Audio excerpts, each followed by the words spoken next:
سطلانة. ده منير طيب؟ لا امال انت قاعد بتعمل لي كده ليه؟ ما هو مش منير. انا اشتغلت شيف بيتزا في امريكا. يا عم تذبحني ليه يا عم؟ انت جميل واحد ما بيحبنيش. اهلا بيكم في حلقه جديده من برنامج من غير فلتر. حلقتنا النهارده مختلفه عشان ضيوفنا مش بس مدربين شاطرين، عملوا من اسمهم براند، روحهم خفيفه وكلامهم كله ضحك. معانا النهارده كابتن عبد الله مزروع الكوتش الطيب، السلام عليكم. وكابتن نسمه ناصر اوشا. الفقره الاولى فلاش باك. اول مره سمعتوا عن بعض كان امتى؟ اتعرفت عليها في بطولة كانت حلوة، يعني كانت حكم ما شاء الله ماسكة الدنيا كلها. جادج جدا. طب اول انطباع خدته عنها كان ايه؟ انا في الاول طبعا اللي ما يعرفش كابتن اوشا يقول بس ده داخله تعمل حوار، داخله تكسر الدنيا. بس امبارح شخصيه تانية خالص. لما صورنا في الجيم هو انا اصلا انا اتفاجئت، بيتاخد عني غير انطباع الفكره غلط. الانطباع خالص. ما هو الانطباع يعني الاول ده وحش قوي، بيتاخد أيوة. عليا غلط يعني خالص. كابتن اوشا ما ينفعش تاخد عنه الانطباع الاولاني بالظبط. جوزاء بقى، جوزاء. طب انت ايه اول انطباع خدتيه عن كوتش عبد الله؟ هو انا صراحه شايفاه حد ناجح جدا ما شاء الله، فحاسه ان هو كاريزما، وكان موجود هو المسؤول اصلا عن الجادج ومسؤول عن الايفنت كله. فالموضوع كان ماشي حلو يعني، وهو اصلا شخص فريندلي جدا، بيسمعك محتاجه ايه نعمل ايه كده، فانا عرفت اتعامل معاه من غير ما ابقى عارفاه اصلا. ده حقيقي. اول مره شفتي فيديو الكابتن عبد الله قلتي في سرك ايه؟ مجنون بجد والله، قلت ده مجنون مجنون بجد مجنون. الموضوع ده يعني لا كان بيضحك جامد صراحه. انا اول فيديو شفته ليها كنتش اعرفها كمان قبل البطوله تقريبا. انا من حلاوه الفيديو شيرته، بس عشان طبيعي. في ناس بتبان فيك يعني اللي هو والله العظيم انا ما بعرفش امثل بجد يعني. انا فده احلى حاجه على يعني الله ان شاء الله ودي وهتيجي ان شاء الله حلوه هي كده. 10/10. طيب اول انطباع خدتيه عن كوتش عبد الله طلع صح ولا غلط؟ لا هو حد تاني. ده حقيقي. حد تاني فعلا. حد تاني. طبعا انت قلت ان انت اول انطباع. لا انا خلاص الانطباع الحقيقي عرفته. كابتن اوشا اللي بترفع الكرباج في التمارين غير كابتن اوشا اللي في الحقيقه خالص. الفقره الثانيه بره الكادر. انتوا ايه المختلف ما بينكم في الحقيقه وما بينكم في السوشيال ميديا؟ بص انا بحس ان انا في الاثنين حد واحد، بس وانا يعني في السوشيال ميديا لو حابه اعمل فيديو واضحك واهزر وكده، لا ببقى لازم يكون مزاجي حلو قوي وبودي بقى جامد. وانت كنت بالنسبه لي تاني معلش السؤال تاني، عايز سؤال تاني. هو انا نفسي مش فاهم كابتن عبد الله، يعني انا كل يوم بحال، يعني انا بتغير حسب الناس اللي ازاي بتقنع الكلاينت ان هم يعملوا الفيديوز المجنونه اللي انت بتعملها دي؟ هي يعني انت مش بتصور مع الكباتن، انت بتصور مع الكلاينت كمان. ما انا هقول لك على فكره الاقناع. انت سالت على الكلاينت، انت ما سالتيش على الحيوانات. انا اقنعت عصفور يشيل باي ومعزه تجري في الجيم وبطه تجري ورايا في حاجات وكلب. واقول لك على حاجه بقى، اقسم بالله يعني دي مش حاجتي. الناس بتفكر انا عندي مزرعه حيوانات. واحد يقول لي انا عندي عصفور هجيبه لك الجيم تعمل بيه فيديو. انا بمسك العصفور بكلمه بيسمع كلامي، ما بيسمعش كلام صاحبي.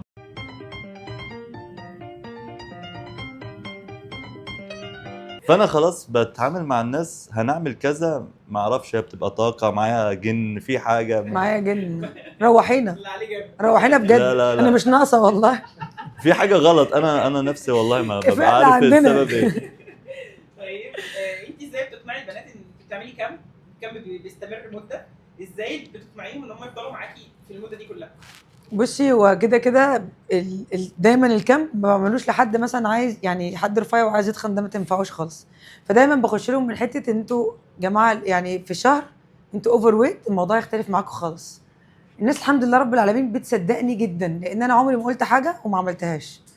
فدايما اول ما كلمه كامب دي تلاقي في اقبال الحمد لله رب العالمين، بيبقى تاريخي ايا كان بقى، على البحر في ملعب في صاله. هو بدل في رمضان يبقى في كامب يبقى في اوشا. ايه كنتش اصعب فيديو عملته؟ اصعب فيديو كفيديو تنفذ.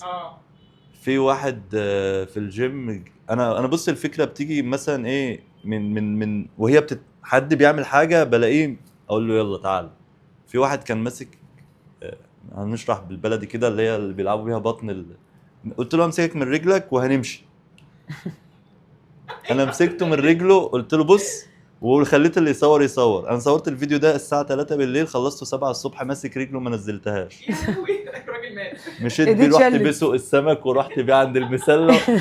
الولد ده اسمه بندق، قال لي هطلع لي 6 باكس من اول لحد زوري. في عميله قبل كده قالت لك حاجه عمرك ما نسيتيها؟ اه بس هي حاجه ما كانتش وحشه قوي، قالت لي لو خليتيني جسمي زي جسمك في شهر شوفي انت محتاجه ايه وانا اعمله لك. بس مش عايزه اقول لك انا اصلا حصل لي ايه. دي حاجه كلنا قعدت كل ما اشوفها استخبى في الحمام، تخيلي قعدت شهر اشتراكها بستخبى في حمام الجيم عشان ما اشوفهاش وحياه ربنا. ايه اكتر فيديو استغربت انه جاب فيوز؟ تقريبا اخر فيديو عملته، لان ما كانش متوقع يعني اللي هو ايه، احمد معايا اللي هو العصب ده الريسبشن، اي فيديو تعال احمد عشان احطيه. فهو فرحان يعني، هو اصلا لو حد عمل سيرش يكتب اقوى عصب في مصر هيلاقي احمد، وهو احمد اصلا ما بيتمرنش، فهو اخد لقب قوي جدا في مصر يعني، اقوى عصب في مصر احمد. لا احمد مش طبيعي. فالفيديو ده جاب 16 مليون في يومين، اللي هو بيقول لي يعمل ريفريش يلاقي مليون زاد، يقول لي ده مليون، اقول له يا ابني انت بقيت مشهور. يقول لي طب اعمل لك ريفريش، اقول له لما تعمل 5 فيديوهات كمان اعمل لك ريفريش. ليه البنات دايما بيتقال عليهم ان هم ما بيعرفوش يتمرنوا؟ البنات اللي بيتمرنوا عندي عموماً مستحيل يعني. عندي انا لا. الناس اللي عندي انا دايما اقول لهم يخشوا دوروا واسالوا واتفرجوا ونكمل مع بعض، وانت تتمرني تقول لي دي شغاله على عضله كذا، لا مظبوط انا بلعب على عضله كذا، ايوه مظبوط. انا احب دايما الناس اللي عندي يبقوا فاهمين وافهمهم اللي هم مش عايزين، يعني اللي هم مش عارفين يفهموه. قول لنا يا كوتش، ليه الشباب بياخدوا الهرمون وبياخدوا حقن وبياخدوا حاجات؟ والله انا مش مع الفكره دي خالص، زي مثلا البنات ليه بتنفخ شفايفها يعني؟ ليه؟ انا برضو مش مع الفكره دي خالص. يعني ليه؟ هذه فكرة. هي دي شفايف. يعني ليه انت تنفخ وليه انت تنفخي يعني؟ ما تخشوا تمرنوا عايزة أقول خليك لك- طبيعي. يمكن والله بيبقى يعني انا مش عارف ليه بنت مثلا بتبقى شكلها حلو ولا هي جايه، وعندي معايا بس انا بموتهم. بس دي ما تنفعش تتمرن، اقسم بالله ما بموتهم. تعرفش تتمرن والله ما طول ينفعش. ما هي بتتمرن ما عادش بتاخد نفس عادي. لا كده الحاجه أنا- عندها انا تتكسر. كل ما تيجي تعمل تتكسر. حاجه الفيلر بجد عندها يتكسر من مجهود والله. طبعا هي ممنوع توطي عارفاني عشان وممنوع. أنا مش هسيبها في حالها يعني. ايه اغرب طلب جالك من عميل؟ فورمه في 3 ايام، ودي اصلا اللي انا بعمل عليها التحولات. انا ما بنزلش شغل عامه الا في الستوريز، لان اللي بيخش المحتوى عندي عايز يتفرج على حاجات تبقى مش هيشوف بقى واحد وقالع وبتاع. في عندك موقف مثلا ضحكتي فيه ما قدرتيش تكملي في شغل يا كوتش؟ لا انا ممكن، انا يعني دايما عندنا في التمرين انا اللي بعمل بقى فايبس للناس، يعني هما بيعملوا حاجات تخليني اضحك، بس لازم انا بقى اقوم اتمسخر عليهم صراحه، ما بقدرش امسك نفسي. بس ما نكملش تمرين، لا والنبي لو القيامه قامت هنكمل كده مكملين. بس بقى واحده تلعب حاجه غلط، تعمل حاجه غلط، تسال سؤال وجداني كده مش موجود في الدنيا، طلعها مسرح بقى خلاص. انا التمرين هتحلى ونقفل بقى الاغاني ونديها بقى ايه اشتغالات بس. الافكار بتاعت الفيديوز بتجيلك ازاي وازاي بتعرف تعملها في الجيم؟ يعني الجيم ده اكتر مكان زحمه والناس بتبقى رايحه، في ناس جد قوي زياده عن اللزوم عايزين يروحوا يخلصوا تمرينهم ويمشوا. ما هو انا بقى عامل ستايل اللي الناس فعلا حابه الجو اللي احنا فيه ده. انا كنت عامل فيديو، كنت عامل ايفنت على البحر وبعمل له اعلان، والساعه 2 بالليل كده جيت لي فكره ان انا هعمل الجيم زي مصيف وشراط وعده نظارات وبحر ورحت جبت العوامات والحاجه وبتاع، وكله قاعد نازل بقى بالاشراط والعوامات البطه وبتاع، وبسين في نص الجيم. وواحد داخل اللي هو في ايه، انا فين، مين الناس دي؟ وواحد نط في الميه وكابتن كمل تمرينك ما تبصلناش، وبكلمه اللي مش هو هيقدر يكمل طبعا. لا بيتكلموا بجد. اللي انا بكلمه مش بهزر معاه، انت بتبص لنا ليه؟ احنا بنعوم انت اتمرن. انت بالك انت. فهو من كتر ما انا بكلمه بشخصيه اللي هو ده الصح اللي احنا بنعمله، هو بيقول انا غلط يعني. شككت يا الراجل اما بنفسه، يا اما تجيب شورت وتيجي تعوم معانا، يا اما تبصلناش. شككت الراجل في نفسه، حرام عليك. الفقره الثالثه انت يا كوتش. ماشي قول لي معايا ايه يعني؟ آه، جماد ولا حيوان ولا انسان؟ جماد. جماد. انا معايا جماد برضو. جماد صحراء. لا. طيب حاجات بنستعملها في زي النجاره والحاجات دي ولا ايه؟ لا حاجه ممكن تتبسطي فيها.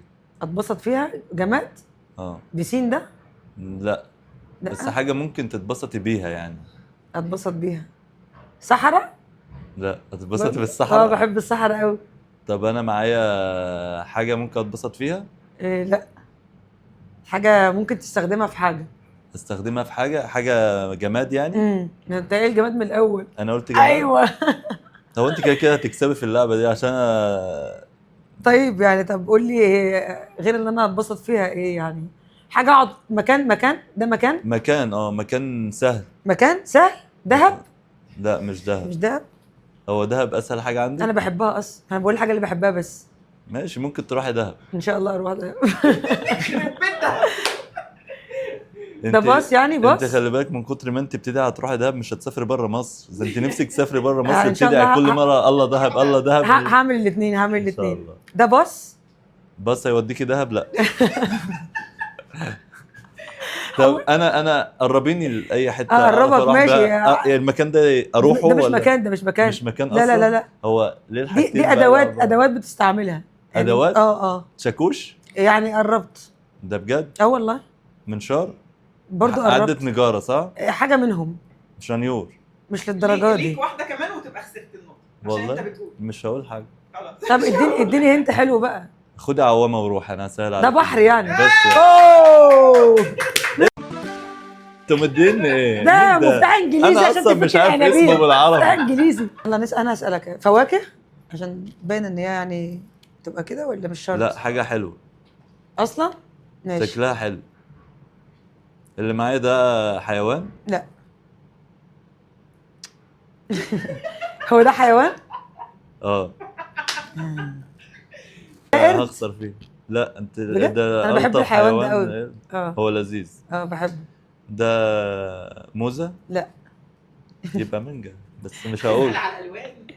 اسال على حلو ده. بيطير؟ لا بيمشي. اوكي. دي لونها اصفر؟ لا. عويسي؟ لا. ده بيمشي ارنب؟ يبقى عنب ده. والله ما عنب. هي فاكهة؟ والله فاكهه. مش هقول كيوي انا. لا مش كيوي. مش هتقول كيوي وانت زعلان منه ولا ايه اللي مش هقول كيوي؟ تقول ما كيوي يا انا عم. مش فاكهة نوعها ايه ايه دي؟ المشكله يعني؟ ايه كيوي تعب عادي. الاعصاب ده يا جماعة؟ طيب كلب؟ لا. ليكي محاوله كمان يا يوشي. اكسبك؟ لا استنى بقى. تعال نكمل بقى. انا هفضل اكسبك طول اليوم تبقى لوزر كده. ماشي. لا مش هينفع. قول يلا. المشكلة ان انا عندي هنا الناحية التانية كلب. مالناش دعوه بالناحيه التانيه. قول يلا قول عشان اقول لك. هو فاكهة بتتباع في السوق طيب؟ هي موسميه. بتتباع في السوق عندنا؟ امال يعني هتتباع فين؟ اصل في استوائية. انت هتصعبها علينا احنا في بورسعيد. اسد؟ لا. فيل؟ انت محاولاتك خسرتي النقطه. الحمد دول لله. الفقره الثالثه فك الشفره. ابص لك ولا ابص لك؟ انا يلا. كراكشندي. لا نزلي الورق عشان نشوف. كراكشندي ذبح كبشه. ده امام عاشور. امام عاشور؟ لا امام عاشور كده، لا دي حاجه تانية. كراكشندي. دي الاغنيه؟ صوت عالي صح؟ لا. كراكشندي. انتي؟ يا عم انا ليه؟ انا هغني ليه طيب؟ كراكشندي. سامع. كراكشندي. مش فاهم حاجه. كراكشندي. دي كلمه؟ ذبح. من كلمتين؟ 3 كلمات؟ الاغنيه كلها؟ اول واحده كراكشندي. انتي؟ يا عم وربنا ما انا. كراكشندي. انتي ايه؟ الثانيه ذبح. نص كلمه. لا ذبح. هتضحك؟ يا عم تذبحني ليه يا عم؟ انت جايبين واحد ما بيحبنيش. اغنيه لعمرو دياب؟ لا. تامر حسني؟ لا. مغني مشهور؟ بس قديم. يبقى ايهاب توفيق. لا والله العظيم مش للدرجه دي. الحمد لله خلص عشان هتجنن. كراكشندي ذبح كبشه. مستحيل. الدنيا زي المرجيح. انا خلاص النصر انا اصلا لك. اقول حقيقه انا سمعتها. يا ابني انت سمعت الدنيا. ماشي قول. اكمل؟ ودي الدنيا زي. انت يا عم انت ليه بقى؟ وين انت؟ الدنيا الدنيا زي. زي. ايوه المرجحه. المرجح. ايوه كده، برافو. طبعا عليك. برافو برافو. حبكش 10 ايام ولو والله كنت حبيت كابتن ما حسام بيقول لي بينش. نومه مش مظبوط. ودلوقتي ماشي يا كابتن، أنا ما عنديش وقت، بس أمشي أنا الوقت كابتن حسام وقلبي هخلص اللي نايم فيه. حبيبي سلام. وليه طيب عشان طيب. الساعة 6 ل عشان- 10. اوه سطلنا. ده محمد منير ده ولا ايه اللي لا لا لا دي؟ انابيب دي، انابيب. سطلنا. قول الكلام. اوه ايه هو دي؟ سامعني؟ اوه ايه هو دي؟ اوه سطلنا. سو يا سو. لا مش هي دي؟ يبقى سو ايه هو دي؟ تاني. اوه سطلنا. ايه قول لا لا لا دي؟ انا قاعد اقول سطلنا 100 مرة. قدامها كام ثانيه؟ يعني هي الاغنيه اسمها قول لا لا لا؟ اوه سطلنا. ده منير طيب؟ لا امال انت قاعد بتعمل لي كده ليه؟ ما هو مش منير. معلش ما اتلخبطت. عشان انت عامل لي فيها محمد منير وانت بتعد مش ده منير؟ لا ما تهزرش بقى. الوقت خلص. ايه قول لا لا؟ سطلنا. امال ايه لا لا لا لا اللي قاعد يقولها لي دي؟ عمرو السعيد. اضرب دي اضرب. اغنية زازا فزازا. زازا فزازا. تاني. زازا فزازا. تاني.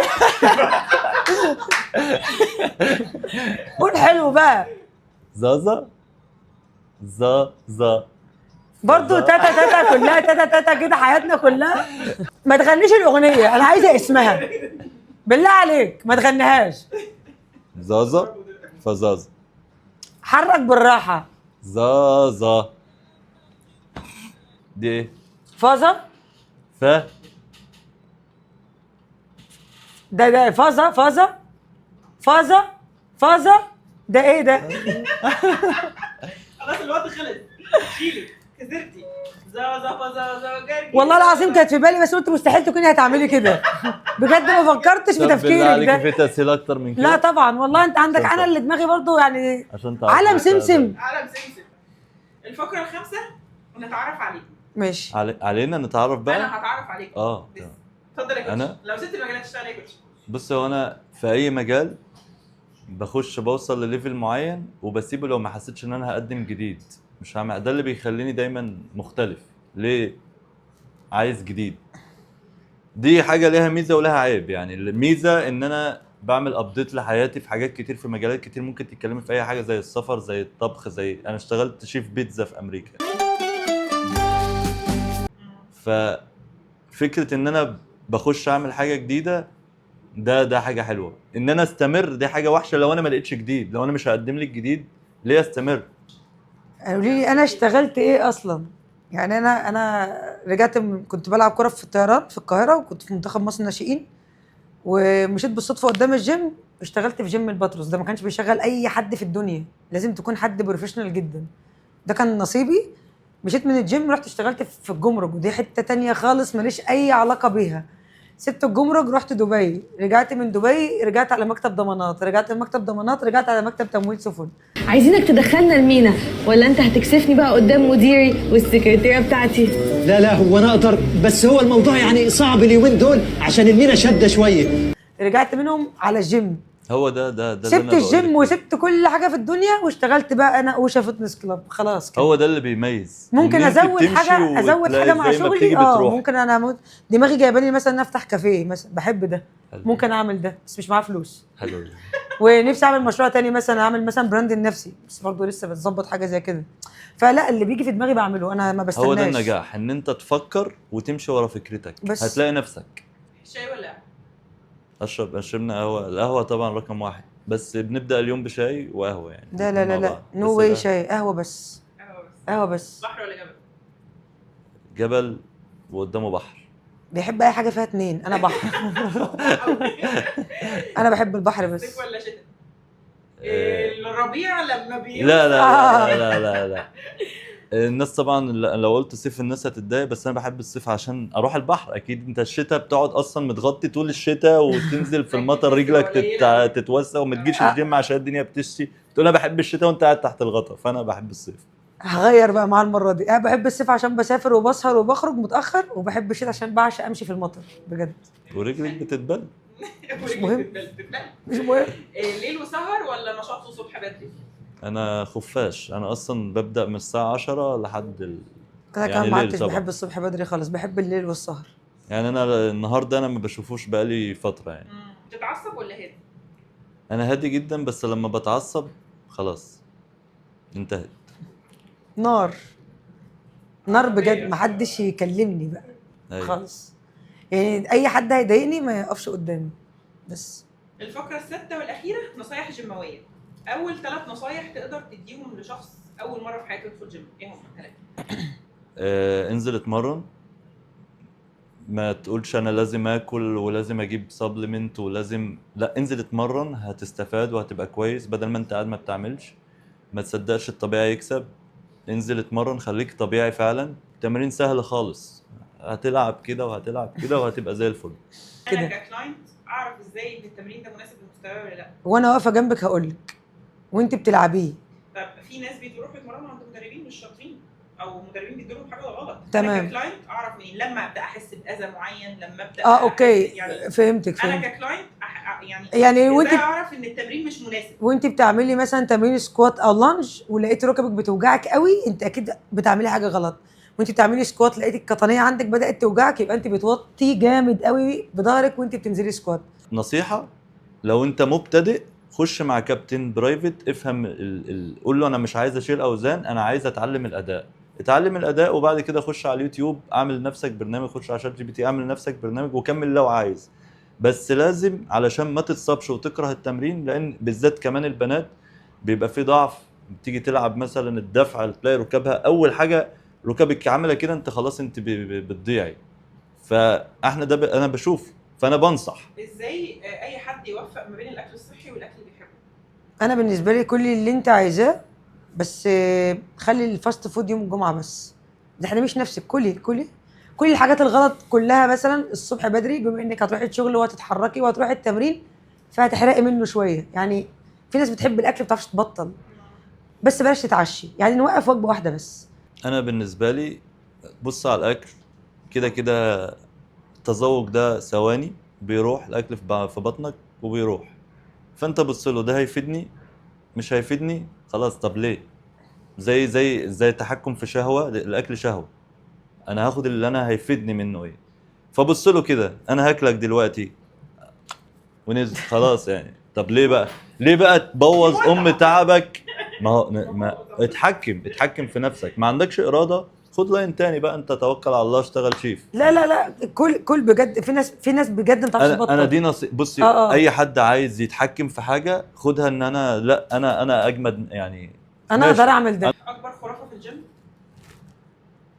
العقله بتطول. لا يعني العقله بتطول، تصدق صح؟ اكبر خرافه في وتبقى جايه مثلا عندها 20 سنه تقول لك عايزه اطول.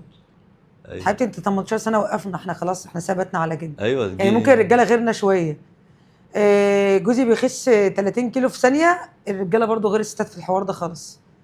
ستات بتخس بصعوبه جدا جدا، بالذات لو حد مخلف ده وقيصري بقى وبطن ولاده وقصه خياليه كده. اخر سؤال في حلقتنا النهارده، اعمل ايه لو بطلت اشوف نتائج للتمرين بتاعي؟ انا بعمل ايه اول ما بحس ان انا مش بشوف نتائج؟ لا، بحس ان انا بحبط فجاه. خلاص انا عملت كل حاجه، بس انا بقعد مع نفسي كده. لو انا لقيت نفسي محبطه شويه ممكن اخترع حاجه جديده جدا انزل بيها التمرين، واعمل اعلان جامد وانزل اصور لوحدي. مش لازم اجيب كاميرات لا انزل اتكلم مع الناس وهعرف اجيب الناس تاني وهعرف اشتغل كويس وهعرف اعمل كل حاجه. انا فكره جديده وشه جديده بالنسبه لي. لو بطلت الاقي نتائج اعمل ايه؟ اول حاجه انت وانت رايحه الجيم، لو انت بتبتدي خدي حد صاحبك او حد بتحبيه يبقى معاكي، يبقى سبورت ليكي دايما. ان انت لان اي حد بيكسل في وقت معين بيحصل له دروب، بيقول انا هقف، صاحبك اللي هيشدك لو بيحبك، لو من جوه حلو. وده بيحصل معايا انا شخصيا. انا ساعات انا قاعد جوه الجيم مش قادر اتمرن، انا الفتره دي ما بتمرنش، ده طبيعي جدا.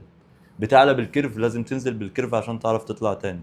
فعشان تكمل وعشان تاخد نتيجه اعرف ان انت مش داخل الجيم عشان تاخد نتيجه مؤقته، داخل تاخد نتيجه مؤقته ملهاش لازمه. لا، ده اعمله روتين في حياتك. انا ليا ساعه بفصل فيها، وده اللي انا بعمله في الجيم. الناس دي بقنعها ازاي؟ الناس دي بقنعها لان كل واحد جواه شخص غير اللي في مكانه وبيعمله وقاعد وستريس وبيشغل وبيعمل، لا بيجي بيفصل. فعشان كده بطلع الشخص اللي جواه الحقيقي. فالجيم جميل. في ناس بتصعبها على نفسها، دي ناس معقدة تعبانة نفسيا.